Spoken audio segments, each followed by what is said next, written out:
this wine and your estate, please, which I get to go to every year. Oh, thank you very much. Hello, hello.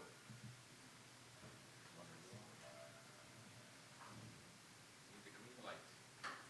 Here. I'll trade you. Hello. Now you're on. Well, good morning. My name is Claude Blankiet. My wife Catherine in front of me. I have to tell you a little bit of my background. I was born in Switzerland. I grew up in Burgundy. I did my studies in Burgundy. I went to law school and I went to chemical. So I have 2 degrees, a chemical engineering degrees and law school. Never practiced law. I was involved in textile for most of my life because my family was in textile. I had a grandfather who invented some weaving looms. So I was born in that industry. At one point in the mid-70s, during one of my trips to America, I noticed that something was missing in the jean business. All the jeans at the time were dark jeans with pocket embroidery and no variation to that. And I had seen in France a different fashion emerging over there. And I thought it was a great idea to come to the States and try that. And we had an immediate success in that adventure. I went to El Paso, Texas, who at the time was the sewing capital of denim in America. Levi Strauss had 7 factories over there, Lee, Wrangler, Calvin Klein, and so on. And I set up with a friend of mine a denim finishing business.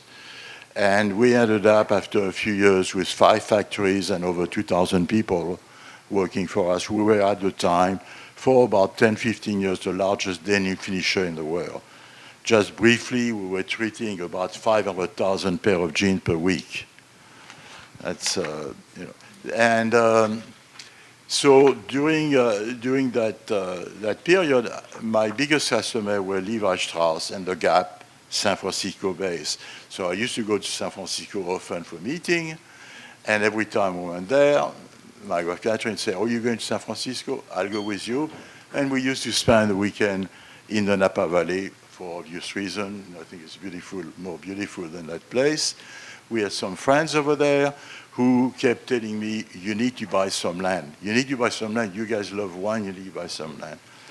And eventually, I met somebody who became a good friend of mine, a real estate agent, Jeffrey Warren. His grandfather was Chief Justice Earl Warren from the Warren Commission. So very, very well-known, old family, very well established, knowing everybody. And I told him what we were looking for. So I'd been coming to the Napa Valley since the early 80s. And we bought our land in 1996, so almost 15 years later. So we had plenty of time to look around, taste wine, identify the area. And if I was going to get into it, I wanted to go with the best land I could possibly get. And my friend told me, he said, it's impossible to find land on where you want, on the Western Hill, Rutherford, Oakville, and things like that.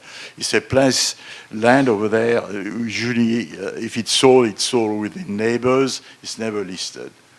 But he said, if you're patient, we'll find you a spot. And one day I got a phone call, a piece of land was available, I needed to come the next day. So I told him I said, I'll be there this weekend, I'm working. He said, no, if you don't come tomorrow, I have a hold for 24 hours. I guarantee you the day after that land will be sold. So we came. It was the worst day to look at everything. It was raining, windy. We went to the property. I didn't even know where he was taking us. No road, dirt flying all over. And we went to a place above Dominus, above the Napa Vineyard.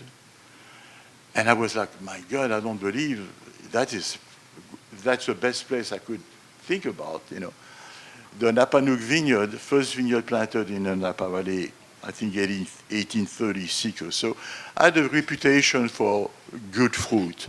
Many winemakers and owners, John Lale from Inglenook fame, produced some of his best fruit from there. So we look at the land, we spent the day there, and I signed a contract, she gave a check, and we went back home to work. And the contract was accepted, we bought the land. Then I had the good fortune to know Ellen Turley at the time. I was one of her early customers.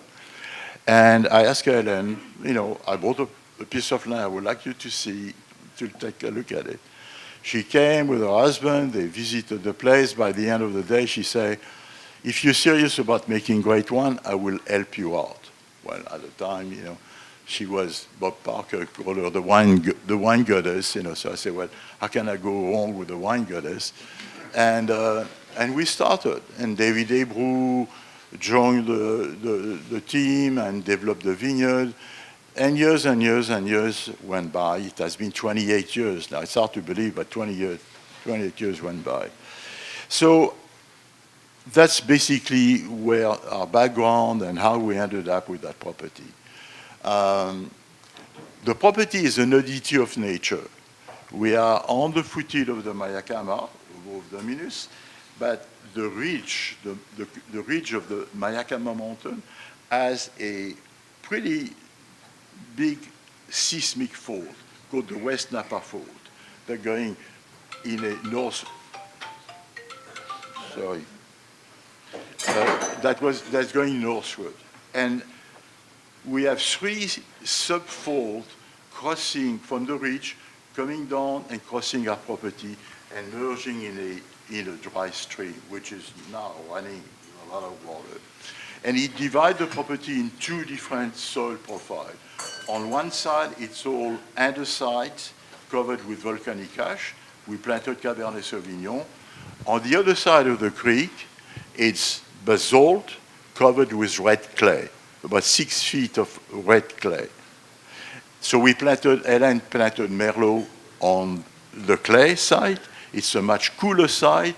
The vineyard is actually facing north, while the Cabernet is on top of two hills with, facing east, southeast, so morning sun, much warmer than the Merlot side.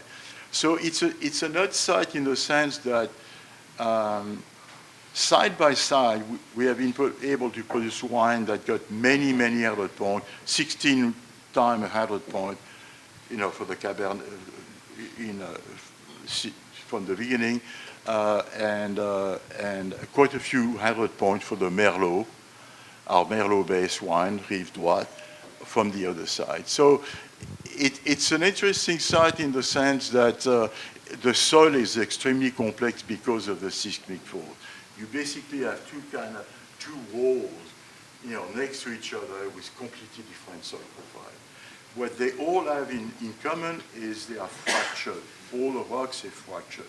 We did some excavation slab in display in the winery that show the ground, the 6 feet of what the ground looks like.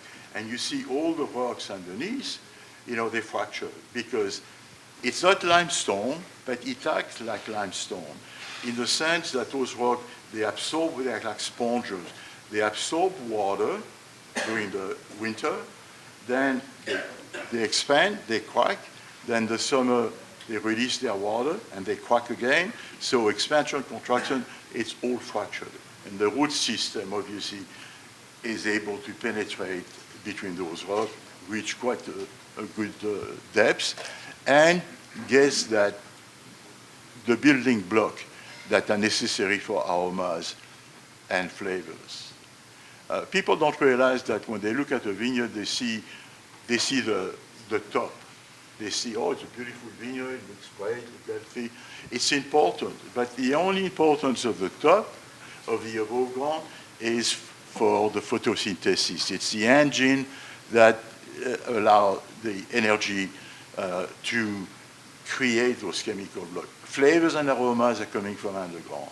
That's why it's so difficult to find a great site, because you cannot see what's 20 feet down. That's great. Oops, I got to turn on my mic. Thanks. You'll see how complex all of these discussions are. We could be here all day.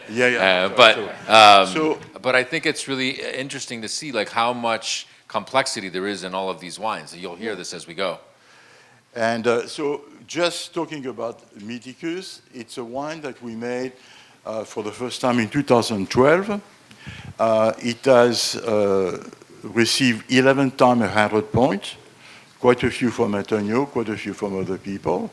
So it's 100% Cabernet that is made by a selection of the best barrel. And how we do it is by tasting each barrel of the top lot of Cabernet.